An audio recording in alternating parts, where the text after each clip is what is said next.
الحمد لله نحمده ونستعينه ونستغفره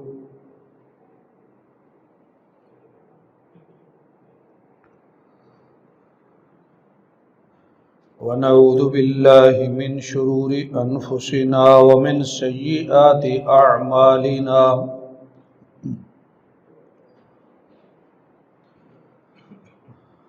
من يهده الله فلا مضل له ومن يضلله فلا هادي له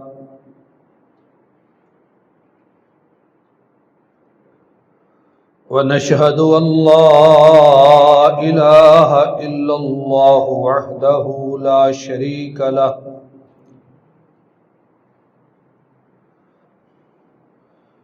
ونشهد أن محمدًا عبده ورسوله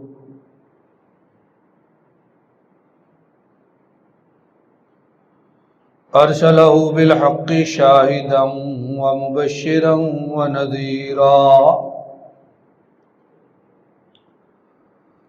وداعيًا إلى الله بإذنه وسراجًا منيرًا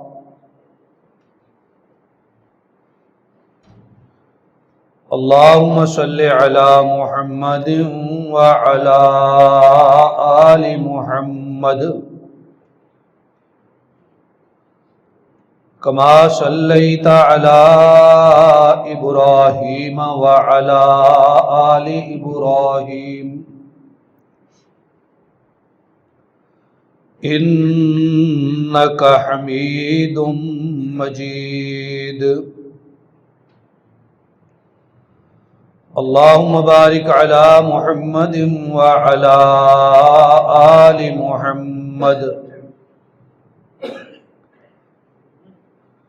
كما باركت على إبراهيم وعلى آل إبراهيم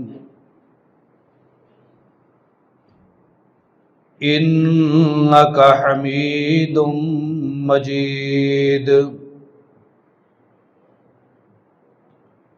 أما بعد فإن خير الحديث كتاب الله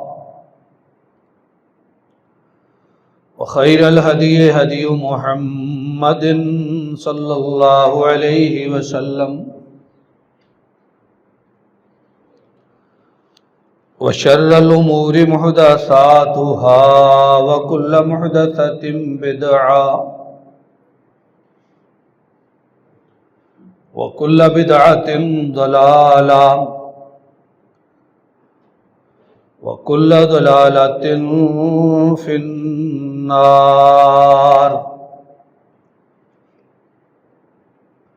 من يطع الله ورسوله فقد رشد واهتدى ومن يعص الله ورسوله فقد ضل وغوى سبحانك لا علم لنا إلا ما علمتنا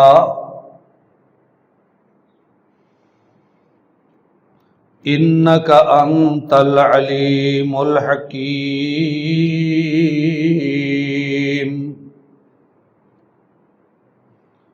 قد قال الله تبارك وتعالى في كلامه المجيد أعوذ بالله من الشيطان الرجيم وَلَقَدْ آتَيْنَا إِبْرَاهِيمَ رُشْدَهُ مِنْ قَبْلُ وَكُنَّا بِهِ عَالِمِينَ إِذْ قَالَ لِأَبِيهِ وَقَوْمِهِ مَا هَذِهِ التَّمَاثِيلُ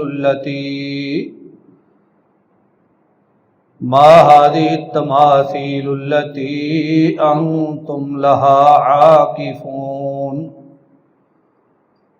قالوا وجدنا آباءنا لها عابدين قال لقد كنتم أنتم وآباؤكم في ضلال مبين۔ صدق اللہ العظیم۔ سب تعریف حمد ثنا اللہ رب العالمین احکم الحاکمین کے لیے، جو ساری کائنات کا خالق، مالک، رازق اور تنہا اس کائنات میں متصرف اور مختار ہے۔ اللہ تعالیٰ کی ذات ہمیشہ سے ہے اور اس نے ہمیشہ تک رہنا ہے، نہ اس کی کوئی ابتدا ہے نہ اس کی کوئی انتہا ہے۔ ہر ذات کو فنا ہے، صرف اللہ کی ذات کو بقا ہے۔ درود شریف اللہ تعالیٰ کے سب نبیوں رسولوں پر، بالخصوص نبی آخر الزمان امام الانبیاء حضرت محمد مصطفیٰ صلی اللہ تبارک و تعالی علیہ وآلہ وسلم کی ذات گرامی پر اللہ تبارک و تعالی کی طرف سے رضوان کا نزول صحابہ اکرام رضوان اللہ علیہ مجمعین پر اور رحمتوں برکتوں کا نزول علماء کرام ائمہ حدیث پر۔ حضرات گرامی، قرآن پاک کے 17ویں پارے سے سورۃ الانبیاء کی چند آیات آپ کے سامنے تلاوت کی ہیں۔ یہ سورت بنیادی طور پر انبیاء کے ذکر پر مشتمل ہے۔ اس میں اللہ تعالیٰ نے کئی انبیاء اور رسل کے تذکرے فرمائے ہیں۔ جس ہستی کا اور انبیاء میں سے جس نبی کا تذکرہ آج ہمارے زیر گفتگو ہوگا، وہ ہیں ابو الانبیاء حضرت ابراہیم خلیل الرحمن علیہ السلام۔ حضرت ابراہیم علیہ السلام کا تذکرہ ہوگا، اس لیے کہ آنے والے دنوں میں ہماری کئی عبادات اور نیکیوں کے معاملات کا آغاز حضرت ابراہیم علیہ السلام کی ذات گرامی سے ہے۔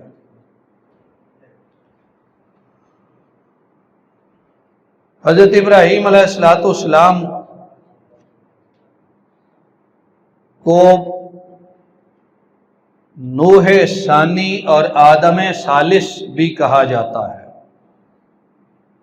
نوح ثانی اور آدم ثالث۔ ابراہیم کا لفظی معنی ہے مہربان باپ۔ ان کا جو کردار بحیثیت باپ اور قوم اور ملت کے سربراہ کا ہے، اس میں انہوں نے جو کردار پیش فرمایا ہے، اس کو اللہ تبارک و تعالیٰ نے انبیاء کے لیے نمونہ بنا دیا۔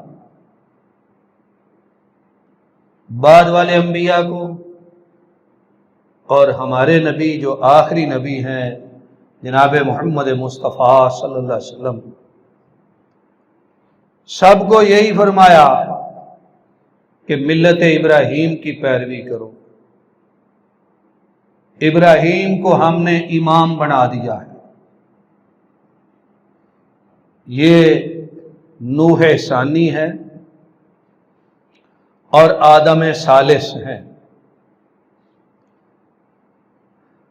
حضرت نوح علیہ السلام کی اولاد میں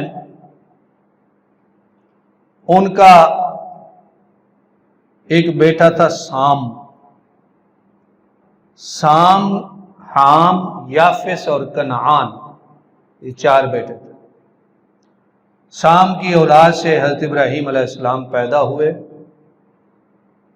اور مورخین کہتے ہیں کہ حضرت ابراہیم اور حضرت نوح کے درمیان 10 واسطے ہیں، 10 پشتے ہیں۔ قرآن کریم نے سورۃ صافات 23ویں پارے میں ایک مقام پہ حضرت نوح علیہ السلام کا تذکرہ فرمایا۔ اس تذکرے کے بعد اللہ تبارک و تعالیٰ فرماتے ہیں وَإِنَّ مِن شِيعَتِهِ لَإِبْرَاهِيمَ، انہی کی قوم سے ابراہیم بھی آئے۔ لہذا قرآن کا حوالہ ہی تاریخ سے بھی بڑھ کر معتبر ہوگا کہ حضرت ابراہیم حضرت نوح کی قوم سے یا نسب سے یا نسل سے آئے۔ اور پھر وہاں پہ اللہ تبارک و تعالیٰ نے حضرت ابراہیم علیہ السلام کے حوالے سے ایک تو اشارہ مختصر سا فرمایا بتوں کو توڑنے کے واقعہ کا، اور دوسرا وہاں پہ بڑا اشارہ حضرت ابراہیم علیہ السلام کے ہاتھوں سے حضرت اسماعیل کی قربانی کا اللہ تبارک و تعالیٰ نے ذکر فرمایا۔ حضرت ابراہیم حضرت نوح کی نسل و نسب سے آئے، اور بعض مورخین کا خیال ہے کہ طوفان نوح کے بعد جب دنیا میں طوفان آیا، ہر طرف پانی پانی پھیل گیا، اس نے ہر عمارت کو گرا دیا۔ حضرت نوح اور ان کے ساتھی کشتی میں تھے، کشتی سے جودی پہاڑ پر انہیں اتارا گیا، پھر زمین پر دوبارہ آباد ہوئے اور کافی عرصہ پھر زندگی گزاری۔ تو مورخین کا خیال ہے کہ جب یہ دوبارہ کشتی سے نکل کر اس زمین پر آباد ہوئے تو حضرت نوح علیہ السلام کی زندگی کے اس دور میں حضرت ابراہیم کی پیدائش ہو چکی تھی۔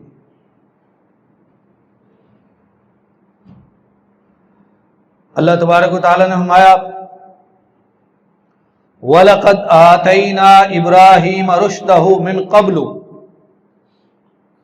ہم نے ابراہیم کو پہلے سے ہی ہدایت دے دی تھی۔ وَكُنَّا بِهِ عَالِمِينَ، اور ہم اس کو جاننے والے تھے۔ یہاں پر ایک بات اور قابل ذکر ہے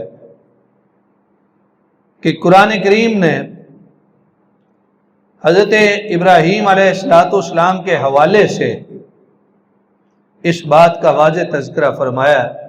سورۃ الانعام 7ویں پارے میں فرمایا وَإِذْ قَالَ إِبْرَاهِيمُ لِأَبِيهِ آزَرَ أَتَتَّخِذُ أَصْنَامًا آلِهَةً، جب ابراہیم نے اپنے باپ آزر سے کہا کہ کیا تو بتوں کو معبود پکڑتا ہے، بے شک میں تجھے اور تیری قوم کو واضح گمراہی میں دیکھتا ہوں۔ ایک تو یہ بات سمجھ آئی کہ حضرت ابراہیم علیہ السلام بت پرست گھرانے میں پیدا ہوا، پھر بھی اللہ نے یہ شان و عظمت ان کے نصیب میں لکھی تھی، باوجود کہ بت پرست گھرانے میں پیدا ہوئے وہ نہ صرف توحید پرست ہوئے بلکہ توحید پرستوں کے امام بن گئے۔ قرآن کریم نے واضح فرمایا کہ حضرت ابراہیم نے اپنے باپ سے اور اپنی قوم سے کہا۔ کچھ لوگوں کے ہاں یہاں پہ جس کا ذکر آیا ہے، جس کو باپ کہا گیا اور اس کا نام بھی آیا ہے آزر، کچھ لوگوں کے ہاں نقطہ نظر یہ ہے کہ یہ حضرت ابراہیم کا باپ نہیں ہے۔ کیوں نہیں ہے؟ کہتے ہیں اس لیے کہ ہو نہیں سکتا کہ اللہ کے نبی کا باپ ہو اور وہ بت پرستی کرے۔ یہ بات محض ایک عقل کی بنیاد پر ہے۔ انبیاء کے بڑوں یا ان کی اولادوں کا ان کے دین کی مخالفت کرنا قرآن پاک میں اور احادیث سے ثابت ہے۔ کئی انبیاء ایسے تھے کہ ان کے بڑوں نے ان کا دین نہیں مانا یا ان کے چھوٹوں نے نہیں مانا، اور قرآن کریم نے یہ حوالہ بھی بجا طور پہ ذکر فرمایا کہ حضرت نوح اور حضرت لوط یہ دو ایسی ہستیاں تھیں کہ ان کی بیویوں نے ان کا دین نہیں مانا، لہذا رشتہ ناتا اور معاملہ ہے، دین کا پیروکار ہونا اور معاملہ ہے۔ اس لیے اس بات کو عقل پہ نہیں پرکھا جا سکتا۔ جو تاریخی حقائق ہو چکے، دنیا میں معاملہ ہو چکا، ثابت ہو چکا، اس کو ہم محض اپنی عقل سے جھٹلا نہیں سکتے۔ اس لیے کہ ہدایت اور نبی کی پیروی یہ اللہ تبارک و تعالی کسی کے قسمت و نصیب میں لکھ دے، اسے ہی ملنے والی ہے، محض رشتہ داری کی بنا پہ ملنے والی نہیں ہے۔ نبی کریم صلی اللہ علیہ وسلم ہمارے نبی کی مخالفت کرنے والے آپ کے بڑے قریبی رشتہ دار تھے، چچا بھی تھے آپ کی مخالفت کرنے والے، دشمنی کرنے والے۔ پھر بعض نے کہا کہ یہ حضرت ابراہیم کا والد نہیں بلکہ چچا تھا۔ قرآن نے باپ کا لفظ بولا ہے، وہ کہتے ہیں باپ کا لفظ چچا کے لیے بھی آتا ہے لیکن کسی قرینے سے آتا ہے۔ یہاں پہ کوئی قرینہ نہیں ہے جو باپ کے لفظ کو باپ سے پھیر کے چچا کی طرف لے جائے، ایسی کوئی دلیل نہیں ہے۔ لہذا حضرت ابراہیم علیہ السلام باوجود ہے کہ بت پرست گھرانے میں پیدا ہوئے، اللہ نے توحید کی سمجھ عطا فرمائی، اس لیے فرمایا وَلَقَدْ آتَيْنَا إِبْرَاهِيمَ رُشْدَهُ مِنْ قَبْلُ، ہم نے ابراہیم کو ہدایت پہلے سے ہی دے دی تھی۔ گھر کا اثر ہوتا ہے اور بہت ہوتا ہے۔ حدیث شریف میں ارشاد ہے، پیارے رسول صلی اللہ علیہ وسلم فرماتے ہیں کل مولود یولد علی الفطرہ فابواہ یہودانہ او ینصرانہ او یمجسانہ۔ جناب فرماتے ہیں ہر پیدا ہونے والا فطرت پر پیدا ہوتا ہے، پھر اس کے والدین اسے یہودی بنا دیتے ہیں یا عیسائی بنا دیتے ہیں یا مجوسی بنا دیتے ہیں۔ فطرت سے مراد فطرت اسلام ہے، پیدا ہونے والا فطرت اسلام پر پیدا ہوتا ہے۔ لہذا اس اسلام کی فطرت کو اللہ تبارک و تعالیٰ نے حضرت ابراہیم علیہ السلام کے اندر ثابت رکھا، اور والدین کا دین اس فطرت پر غالب نہ آ سکا۔ لہذا تھوڑے بڑے ہوئے، ابھی بچپن ہی تھا، قرآن کریم نے سورۃ الانعام 7ویں پارے میں ذکر فرمایا کہ انہوں نے اپنے باپ کے لیے اور اپنی قوم کے لیے مظاہر قدرت کو سامنے رکھ کے توحید کا درس دیا، اس لیے کہ وہ مظاہر قدرت کی پرستش کرنے والے تھے۔ مظاہر قدرت کا معنی اللہ کی بڑی بڑی نشانیاں، سورج، چاند، ستارے، دنیا میں نظریات جو عقائد کے حوالے سے ہیں یا قدرت کے حوالے سے ہیں وہ ہمیشہ سے ظاہری مظاہر پر مرکوز رہے۔ مطلب یہ ہے کہ سورج ایک بہت بڑا مظہر ہے قوت کا، اس میں قوت ہے روشنی کی۔ جب سورج چڑھتا ہے پھر رات گئی، ستاروں کی روشنیاں ختم ہو گئی، چاند کی روشنی ختم ہو گئی اور رات کا اندھیرا چھٹ گیا۔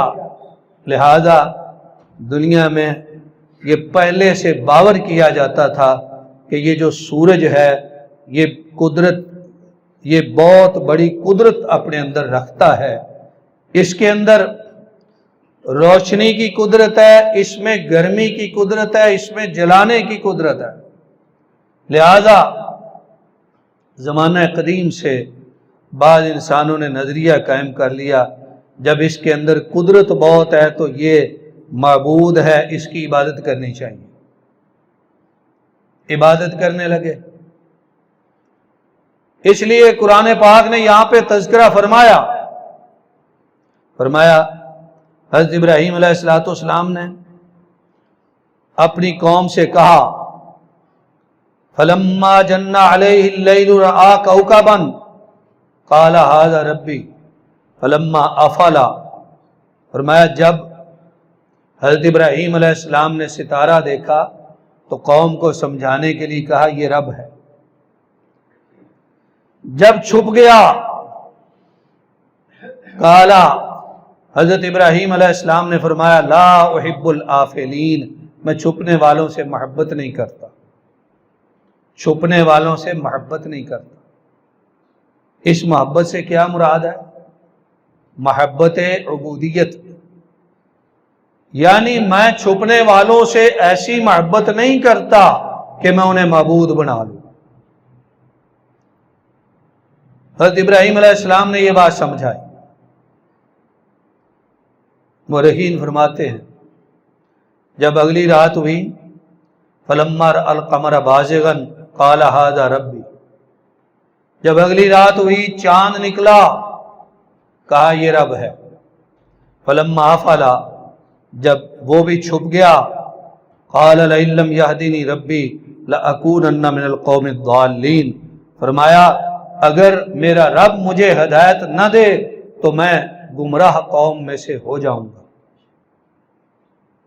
چاند کے بارے میں یہ فرمایا، اور اس سے پہلے ستاروں کے بارے میں فرمایا میں چھپنے والوں سے محبت نہیں رکھتا۔ کون سی محبت؟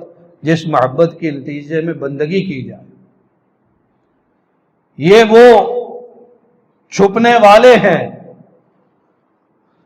یہ وہ چھپنے والے ہیں چاند اور سورج اور ستارے کہ جو آج چھپے کل پھر نکلیں گے، پھر چھپیں گے پھر نکلیں گے، پھر چھپیں گے پھر نکلیں گے۔ اسی طرح ان کا سلسلہ تا قیامت جاری رہے گا۔ جب ایسے چھپنے والوں سے وہ محبت نہیں کی جا سکتی جو محبت انسان کو بندگی تک لے جائے، تو اس چھپنے والے سے ایسی محبت کیسے کی جا سکتی ہے کہ جو چھپ جائے اور قیامت تک دوبارہ نظر نہ آئے؟ اس سے بندگی والی محبت کیسے کی جا سکتی؟ ایک بات تو یہ سمجھائی لا احب الآفلین، یا محبت ہے بندگی والی۔ مطلب یہ ہے کہ محبت میں فرق ہوتا ہے۔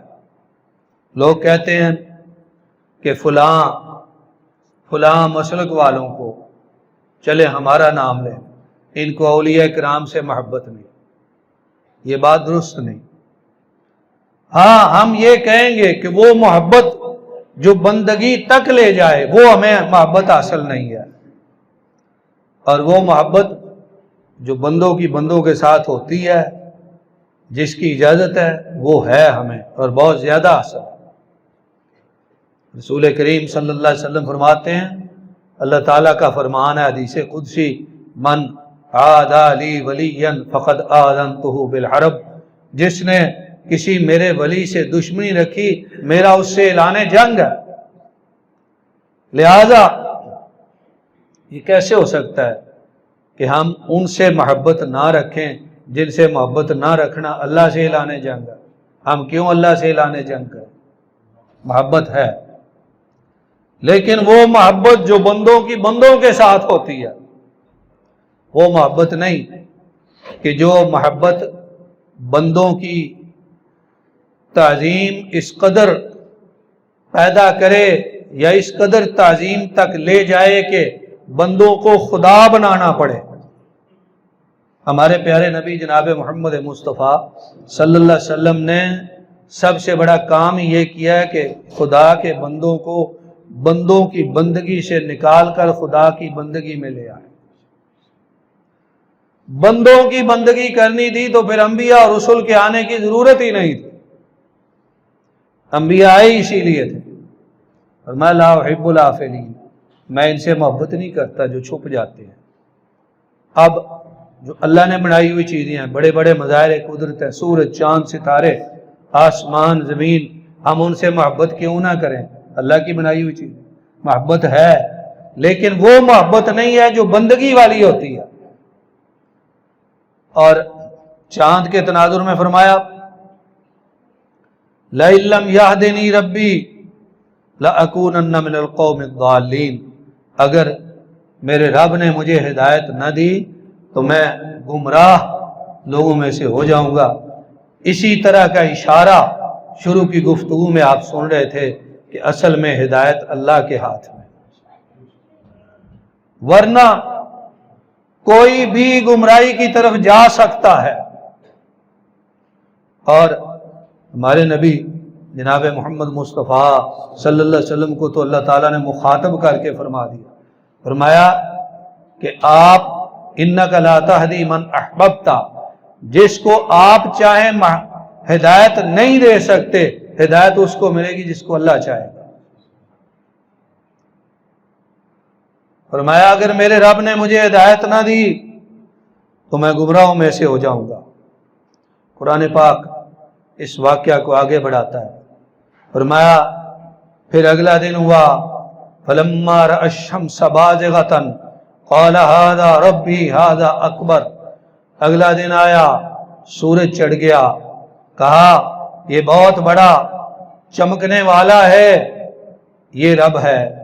فلما افلت، جب یہ بھی غروب ہو گیا، سورج بھی چھپ گیا، قال یا قوم انی بریء مما تشرکون، کہا اے میری قوم جس جس کو تم شریک ٹھہراتے ہو اللہ کا، میں ان سے بری ہوں۔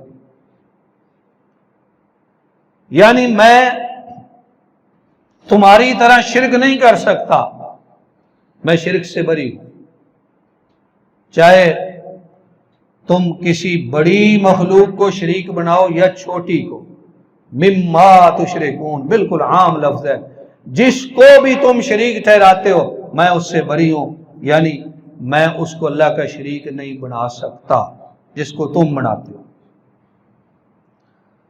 یہی توحید کا اصل تقاضا ہے کہ کسی چیز کو بھی اللہ کا شریک نہ بنایا جائے۔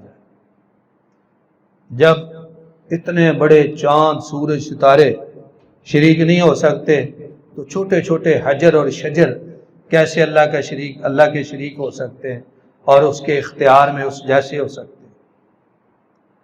فرمایا میں جس کو بھی تم شریک بناتے ہو ہر ایک سے بری ہوں، میرا کوئی تعلق نہیں، میں مشرکوں میں سے نہیں ہوں۔ بعض مقامات پہ فرمایا وما انا من المشرکین، میں مشرکوں میں سے نہیں ہوں۔ اللہ تبارک و تعالیٰ نے قرآن کریم میں اس ہستی کا ذکر قرآن کریم کی 25 صورتوں میں کیا ہے، جن کا آج ہم تذکرہ کر رہے ہیں۔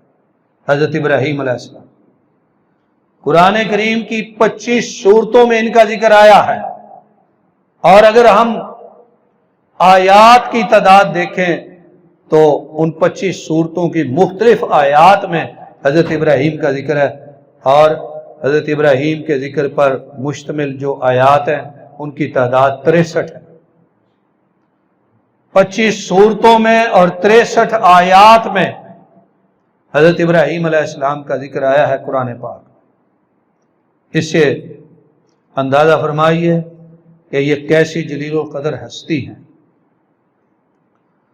یہاں پہ جب یہ کہہ دیا کہ جن کو تم شریک ٹھہراتے ہو میں اس سے بری ہوں، پھر کیا ہوا؟ انہوں نے کہا کہ آپ کس رب کو مانتے ہیں؟ فرمایا انی وجہت وجہی للذی فطر السماوات والارض حنیفا وما انا من المشرکین، میں نے تو اپنا چہرہ موڑ دیا اس ذات کی طرف جس نے آسمانوں اور زمین کو پیدا کیا، اور میں اسی کے لیے یک طرفہ ہو گیا، وما انا من المشرکین، اور میں مشرکوں میں سے نہیں ہوں۔ جن کو وہ شریک ٹھہراتے تھے ان سے اظہار برات بھی کیا اور اپنا عقیدہ بھی بتا دیا کہ میں کس کی عبادت کرتا ہوں، اور میں جس نے آسمانوں کو بنایا، زمین کو بنایا۔ اور قرآن کریم نے ایک مقام پہ یہی بات سمجھائی، فرمایا لا تسجدوا للشمس ولا للقمر واسجدوا للہ الذی خلقہن، اور چاند کے پجاریوں، سورج کی پرستش کرنے والوں، تم انہیں بڑی بڑی مخلوق سمجھتے ہو اور یہ سمجھتے ہو کہ ان کے اندر روشنی اور گرمی کی بڑی قدرت ہے۔ فرمایا ان کو سجدہ نہ کرو، اس رب کو سجدہ کرو جس رب نے ان کو پیدا کیا ہے۔ اگر تمہیں ان کی بڑائی اور قدرت کی سمجھ آ گئی ہے تو اگلی بات بھی سمجھو کہ جتنی بڑائی اور قدرت ان کے پاس ہے اس سے کہیں بڑھ کر قدرت اس ذات کے پاس ہے جس ذات کی قدرتوں کا احاطہ نہیں کیا جا سکتا، وہ ذات جس نے ان کو پیدا کیا ہے، اس کی عبادت کرو۔ قرآن کریم نے واقعہ آگے بڑھایا، فرمایا فحاجہ قومہ، یہاں قرآن کریم نے قوم کو فاعل بنایا، ترجمہ ہے اس سے جھگڑا کیا اس کی قوم نے۔ جھگڑے کا فاعل کون ہے؟ قوم، جھگڑا کرنے والی قوم۔ جھگڑا کر کے کیا کہنے لگے؟ کہنے لگے کہ تو ان کو معبود نہیں سمجھتا جن کی ہم عبادت کرتے۔ جھگڑا کرنے لگے۔ قرآن کریم کا انداز ہمیں واضح یہ بات بتا رہا ہے، ہمیشہ جس کا عقیدہ کمزور ہے یا شرک کرنے والا ہے، جب وہ دلائل سے عاجز آ جاتا ہے پھر وہ جھگڑا کرتا ہے۔ اللہ نے یہ نہیں فرمایا کہ حضرت ابراہیم نے جھگڑا کیا، فرمایا نہیں، قوم نے جھگڑا کیا۔ کیوں؟ اس لیے کہ ابراہیم توحید والے ہیں، اور توحید والے کے پاس دلیل کی قوت ہوتی ہے۔ جس کے پاس دلیل کی قوت ہوتی ہے وہ جھگڑے کے سہارے کا محتاج نہیں ہوتا۔ جھگڑے کا سہارا وہ لیتا ہے جس کے پاس دلیل کی قوت نہیں ہوتی۔ اس لیے فاعل بنایا قوم کو، حاجہ قومہ، قوم نے جھگڑا کیا۔ حضرت ابراہیم نے جھگڑے کے جواب میں بھی جھگڑا نہیں کیا، بلکہ فرمایا اتحاجونی فی اللہ وقد ہدانی ولا اخاف ما تشرکون بہ، کیا تم میرے ساتھ اللہ کے بارے میں جھگڑا کرتے ہو جس اللہ نے مجھے ہدایت دی، اور جن کو تم شریک ٹھہراتے ہو میں ان کا خوف رکھنے والا نہیں، سوائے اس کے کہ میرا رب کچھ چاہے۔ میرے رب نے ہر چیز کا علم سے احاطہ کیا ہوا ہے، کیا تم اس بات کو سمجھتے نہیں؟ پھر فرمایا میں کیسے ان سے ڈروں جن کو تم شریک بناتے ہو اور تم نہیں ڈرتے کہ تم نے اللہ کا شریک بنایا۔ جھگڑے میں یہ بات چل پڑی کہ تم ہمارے معبودوں کو نہیں مانتے، یہ تمہارا نقصان کریں گے، ڈر جاؤ۔ حضرت ابراہیم نے فرمایا یہ کیسے ہو سکتا ہے؟ جن کو تم اللہ کے سوا شریک بناتے ہو میں ان سے ڈروں، یہ کیسے ہو سکتا ہے؟ جبکہ تم رب سے نہیں ڈر رہے جس کی اصل قدرت ثابت ہے، جو ہر چیز کرنے پر قادر ہے، تم اس کا شریک بناتے ہوئے نہیں ڈر رہے۔ اللہ اکبر، یہ بہت بڑا مقام ہوتا ہے۔ جو شرک کرتا ہے، جو شرک کرتا ہے وہ بہت بڑی جرت کرتا ہے اللہ کا شریک بناتے ہوئے۔ ایک حدیث شریف میں آتا ہے، پیارے رسول جناب محمد مصطفیٰ صلی اللہ علیہ وسلم فرماتے ہیں کہ اللہ سے بڑا اس کائنات میں کوئی صبر کرنے والا اور برداشت کرنے والا نہیں ہے۔ صحابہ نے پوچھا یا رسول اللہ کس طرح؟ فرمایا اس طرح کہ اس نے فرمایا کہ میرا کوئی شریک نہیں، لوگ پھر بھی اس کے شریک قرار دیتے ہیں اور وہ انہیں معاف کرتا ہے، ان سے درگزر کرتا ہے اور انہیں رزق عطا فرماتا ہے۔ فرمایا اس سے بڑا برداشت کرنے والا کوئی نہیں کہ وہ شرک کو برداشت کر رہا ہے۔ دنیا کی مثال لے لیں، حالانکہ دنیا کی مثال اللہ کے معاملے میں بڑی گھٹیا مثال ہے۔ کوئی بندہ ہو، کوئی عورت ہو، کسی نظام کا حصہ ہو، وہ گھر کا نظام ہو، کاروبار کا ہو، دین کا ہو، مذہب کا ہو، سیاست کا ہو، معیشت کا ہو، معاشرت کا ہو، کوئی بندہ پسند نہیں کرتا کوئی میرے برابر کا ہو، میرے جیسا ہو، لوگ اسے بھی میرے طرح کا سمجھیں، کوئی کسی کو برداشت نہیں کرتا، اور بعض اپنے گھروں میں بیٹھے ہوئے بلا وجہ دوسروں سے حسد بغض رکھتے ہیں اور طرح طرح کی چالیں چلتے ہیں۔ کیوں؟ اس لیے کہ وہ کہیں میری طرح نہ ہو جائے۔ کوئی اپنے ساتھ دوسرے کو برداشت نہیں کرتا۔ فرمایا اللہ کی برداشت بڑی ہے، اس کا صبر بڑا ہے، اس کا تحمل بڑا ہے کہ لوگ اس کے لیے شریک بتاتے ہیں، حالانکہ اس نے کہا ہے میرا کوئی شریک نہیں، وہ پھر بھی انہیں رزق دیتا ہے۔ حضرت ابراہیم علیہ السلام نے یہی بات فرمایا جن کو تم شریک ٹھہراتے ہو میں ان سے کیسے ڈروں، جبکہ تم اللہ سے نہیں ڈرتے، اللہ کا شریک بناتے ہو جو بڑی قدرت والا ہے۔ لہذا قرآن کریم نے سورۃ الانعام کے اس مقام پر حضرت ابراہیم علیہ السلام کی دعوت اور تبلیغ کا ابتدائی حصہ ذکر فرمایا۔ حضرت ابراہیم علیہ السلام کی زندگی، جیسا کہ شروع میں گزارش کی گئی، اللہ نے اپنے انبیاء اور رسول کو فرمایا کہ ابراہیم کو اپنے لیے نمونہ بناؤ۔ حضرت ابراہیم کی زندگی اہل ایمان کے لیے نمونہ ہے، ہمارے لیے نمونہ ہے توحید کی تبلیغ میں۔ لہذا حضرت ابراہیم علیہ السلام کی زندگی میں جو توحید کی تبلیغ کے مختلف ادوار آئے ہیں، ان میں سے چند اشارات آپ کی خدمت میں ان خطبات میں عرض کیے جائیں گے۔ ابتدائی کچھ حصہ حضرت ابراہیم علیہ السلام کی پیدائش، نام و نسب اور ان کے پہلے واعظ کا کہ جو بالکل بچپن میں کیا، چھوٹی عمر میں چاند سورج ستارے دیکھ کے قوم کو سمجھایا، باپ کو سمجھایا، یہ ابتدائی حصہ صرف آپ کی خدمت میں عرض کیا ہے۔ اللہ تعالی عمل کی توفیق عطا فرمائے، آمین۔ وآخر دعوانا ان الحمد للہ رب العالمین۔